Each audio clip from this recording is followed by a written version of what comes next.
Okay, mga kaibigan. Mayor Isko Moreno hinamon si Congressman Joel Chua ng Maynila. Lumalala po yung mga away nitong dalawang to between Isko and Joel Chua.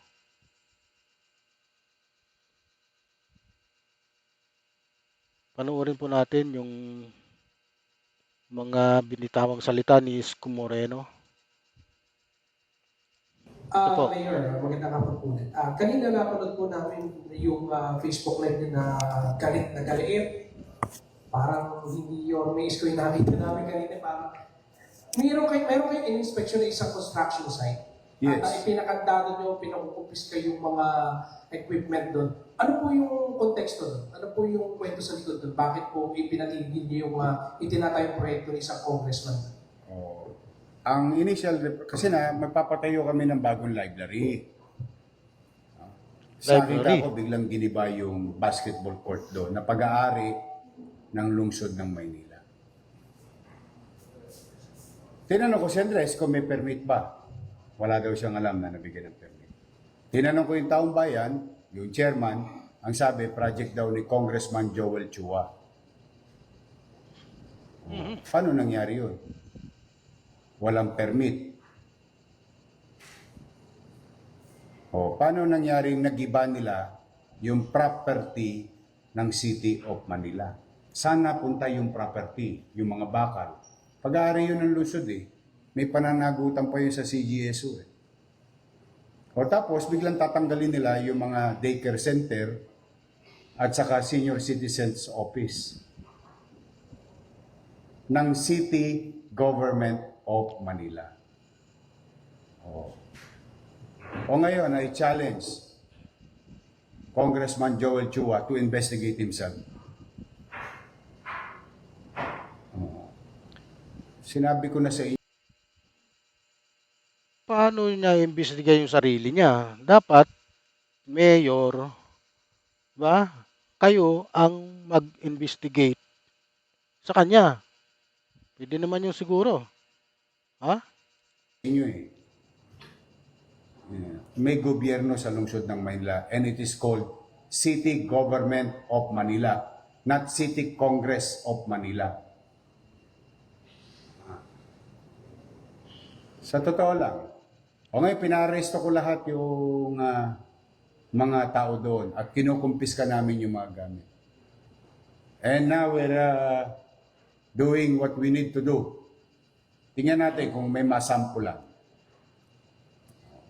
Yan ang kung bakit ako nalulungkot. Hindi pa nadala itong mga congressman. Iniimbestigahan na sila ni Presidente. Nagka-leche-leche ang flood control sa buong Pilipinas sa pakikialam ng mga congressman. Sino may sabi? Secretary Bonoan. Di ba? Inamin na nila Ang trabaho ng congressman gumawa ng batas, hindi magpagawa lang ng kung ano-ano. Ngayon, kung magpapagawa kayo, katulad ng ibang congressman dito, na nagpapaalam, humihingi ng permiso sa building official o sa city engineering, inaaprobahan naman namin In fact, I'm gonna tell you, yung di masalang, di ba isasara, gagawin ng DPWH, humingi ng permiso sa amin, nagbayad ng buwis, 504,000 pesos. Anong ibig namin sabihin? Pag magpapagawa kayo, humingi kayo ng permit, building permit. Ang higpit-higpit dito dati, nung araw, 30 square meter, 50 square meter, pinahihirapan nila para bigyan ng permit. Pero itong bilyon-bilyon, daang-daang milyon na project, hindi humihingi ng permit sa city government. Now, I'm calling the attention, and you tell him this. Lumabas siya ngayon. Lumabas siya. Bakit? Lawyer pa yan. And I challenge him. He's a lawyer. Pwede ba magpatayo ng building ng walang building permit? Hindi pa siya natuto doon sa pinatayo niyang barangay hall na 19 million eh. Oh. Tapos sasabihin nila, hindi kanila. Eh, lalaki ng mga pangalan nila doon. So sa akin, yun ang hamon ko sa kanila. Ngayon nila imbestigahan sa Quadcom ang sarili nila. Totoo, the sauce for the gander should be the sauce for the goose. Ah, Tanong ko lawyer yan.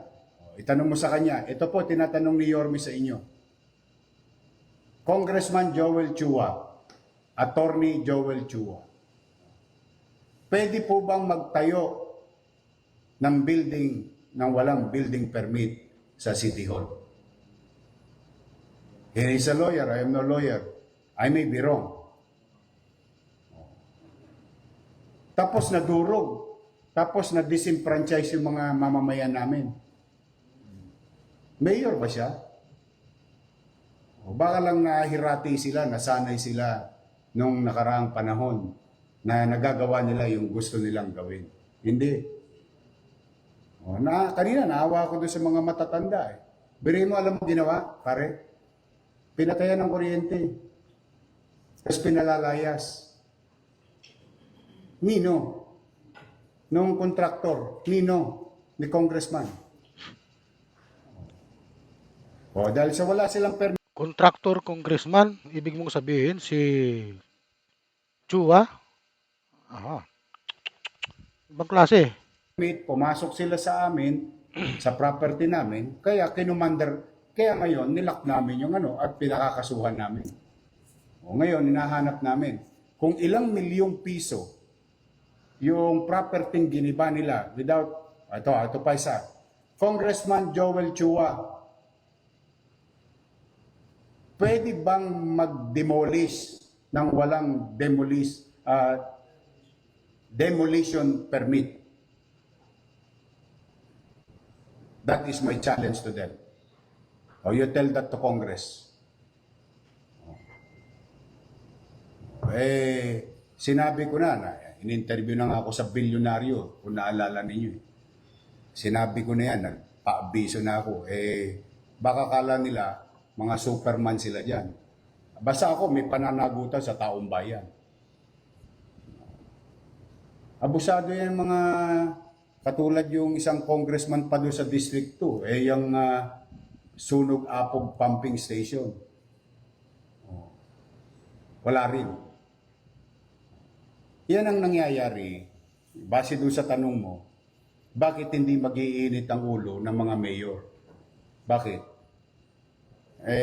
Pakiramdam nila kasi, sila na ang pinakamakapangyarihan na taong gobyerno sa buong Pilipinas. They can do what they want to do because they are congressmen. They can investigate who. Oo nga, no? Bakit kaya ganun yung dyan sa Maynila? Masyadong maraming gustong pumapel. Congressman ka, masyado kang mapapel. Mayor ka, ganun din, masyado ring mapapel. They want to investigate because they are congressmen. On the premise of what? Good governance. Uulitin ko. Good governance. Sige. Pwede ba mag-demolish ng building ng gobyerno nang walang demolition permit? Pwede ba mag-construct Pwede kay Congressman Chua yun. vertically, horizontally, nang walang building permit? He is a lawyer, and I challenge him directly. Sabihin niya ngayon kung alin ang tama at mali. Baka mas magaling siya sa akin kasi lawyer siya. Iyon ang ko. Kaya ako talaga, basta ako poproteksyonan ko ang karapatan ng mga taga Maynila because that is my obligation. Now, kung hindi sila hihinto sa pang-aabuso nila sa kanilang kapangyarihan, papapanagutin ko sila. Hindi ako, wala akong no heart loss ako sa kanila. Sa totoo lang. May gobyerno na sa lungsod ng Maynila. Anong araw, baka nagagawa nila, nabobola-bola nila yung mayor. Isa lang po ang gobyerno sa Maynila. Mayor nung nakalipas si ako na, 'di ba? Si yung dati mong vice mayor. Oh, wag mong sabihin na silang dalawa kutsaba. Ha? Napagiba nila yung building nang walang permit. Aba, ibang klase. Ang pangalan, City Government of Manila, headed by local chief executive. Tapos ang usapan. Ayun po ang tugon ko dyan. Kaya ganyan ang damdamin ko.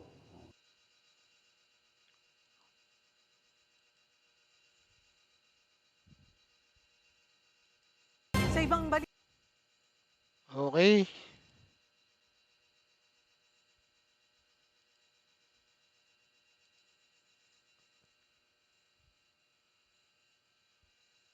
Bahala na po kayo sa umintindi sa awayan nilang dalawa. Away ni Isko, Mayor Isko at saka ni Congressman Chua.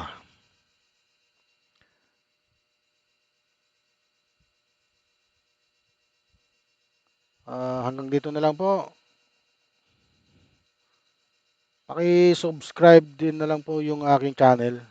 Ramir Boulder po.